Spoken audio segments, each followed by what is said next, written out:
Everybody has a different story. Everybody has a different journey. Your journey and your story will unique to yourselves. Today is the time for you to find out what you want to do, who you want to be. Some of the stuff is going to go over your head, some of the stuff is going to get you in the heart. It all matters what you take home is going to you. Alright? So today I want you to interact. Interact with your neighbor, interact with the coaches, interact with me. Don't leave here without getting somebody's number, somebody you can reach out to, somebody you can call if you ever need something.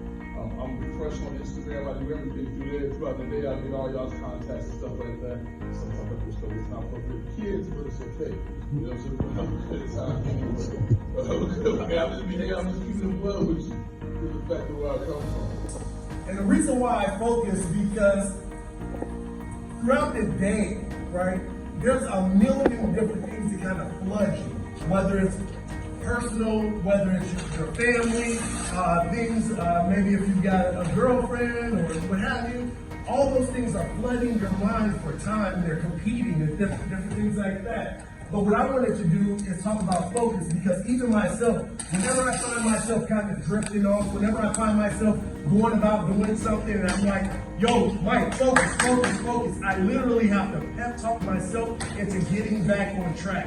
And so that's what this is about. This is about focus. Also, after this past year, you know, you get to go at first, of course, when we were in regular school, then when COVID happened, then you went to online. And so now you're going to have to transition back into regular school, in-person school. And that's going to require focus. It's going to require for you to zoom in on your goals, things that you set before yourself. And my hope is that you start to look and learn about focus a little bit more. Build more of a relationship.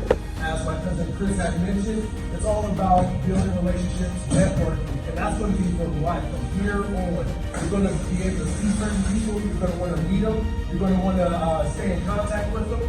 My best friend from college actually flew over from the Bahamas just to be here, just to be able to support. That's the type of people that you end up meeting. And when we met here at the Film Cookman about 17 years ago, I never expected that to turn into what it is now. His daughter is my goddaughter, and I mean, his family is like my family and vice versa. What I'm saying is that you have to find quality people in your life. And I'm hoping throughout the day that you're going to be able to interact, that you're going to learn a little something. And the reason why I have this paper in front of me, I want you to write down things that come to you, right? Things that kind of stick out to you, things that sound like something that you would want to add value to your life, okay? And we're going to come back to this a little bit later throughout the day, but for right now, this is just a way for you to have a piece of paper and just make some quick little notes and jot down. That sounds all right? All right? I grew up in a single-parent household, and every report card period, my mom would say, well, I don't have no money to go to college. So I heard that every report card period. So I did eventually graduate high school. Thankfully, I was offered a full academic scholarship to Daytona cooking. That's what brought me to Florida. I'm originally from Chicago. I remember when I walked into Bethune, I went straight to the boy gymnasium, which is our gym, and I met Coach Brodnax, who was the head basketball coach, because I wanted to play basketball. That was my main reason for wanting to get good grades. I wasn't too crazy about school, but I wanted to play basketball. I walked in his office, I remember it like yesterday, he was sitting back, and I was real skinny. I was about 145, 145. And I told Coach, hey man, I want to play basketball. You play? I said, yeah, you have to do it. And so he said, you come back here, bench it, squat, give it a shot. He just gave me some ridiculous numbers from an athletic standpoint to do. Listen, I went home that summer, I was benching like crazy, squatting like crazy. And when I came back after school started again, I made sure I had a little tank top and walked. So I was still a small dude, but I grew 2 inches over the summer. So I was about 6'2", little over 6'2". And then I weighed about, I was 145, I weighed about 165.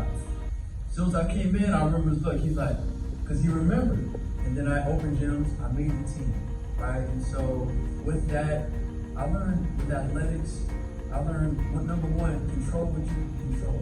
Failure is when you stop moving forward. When you stop progressing, that's when you fail. But if you happen to have a shortcoming and don't meet a particular goal, keep moving. and you will accomplish that goal. And that's what we're here. I'm so honored just to be here. I'm inspired by these brothers right here because, listen, man, we really want to help you guys continue to keep moving. If your grades aren't what you feel that they should be, I don't know what grades you all are in, but this is never too late to change and to progress and to do better. Told me a long time ago I was raised in the church, and I eventually got a tattoo on Philippians 4:13. I do all things through Christ who strengthens me. That is my belief. It still is. We got tatted on me. It was inside me. I see a lot of the young football players. As a football player in high school, I didn't reach 5 foot 100 pounds. I was undersized. So I figured walk into the streets. Well, we might do it when we see practice. I did 1,000 a day. I had arsenal starters in my knees. So I made it my whole life. Trying to set a grab a bike and I took some myself and moved like about $55 on my bike. Push-ups at least 100 a day. So my guys on my same planet say, you can't in between commercial breaks. You're limited. Slowly but surely, I got a work plan to just be strong. Probably my junior year, got a little height, wasn't the biggest, but strong, about 5'6", well over 140. Got real fast though. Real fast, roughly about 4'4", back. Still small. But at that size, I was the captain of my team. That was about 10, 12 tackles, whatever. I had a few scholarships out there. I still wasn't the biggest, still wasn't the best. But my brain was far as we kept me in the game. I never got hurt because I looked at, I recognized players. I could see when somebody's running the seam before they run. I recognized the receiver really wanted the ball home and he was spinning back and he was figured I'd be the smartest player on the field. Like you said, defense, stupid simple. There goes the ball. This DBs, people want to come play DB. That's what comes. Right? 1, man, 2, cover 2 safety guy, 3, cover 3. We make it stupid simple. Countries in the world. So me coming here was challenging. I was born here. My dad was a pastor.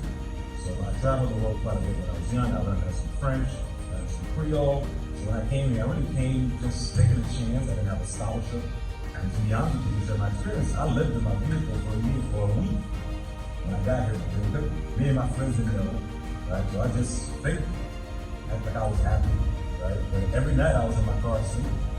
Because I was determined to get out of the situation. So the friends I had in Fort Lauderdale, if I hung around Fort Lauderdale longer, I needed probably not dead or else in jail.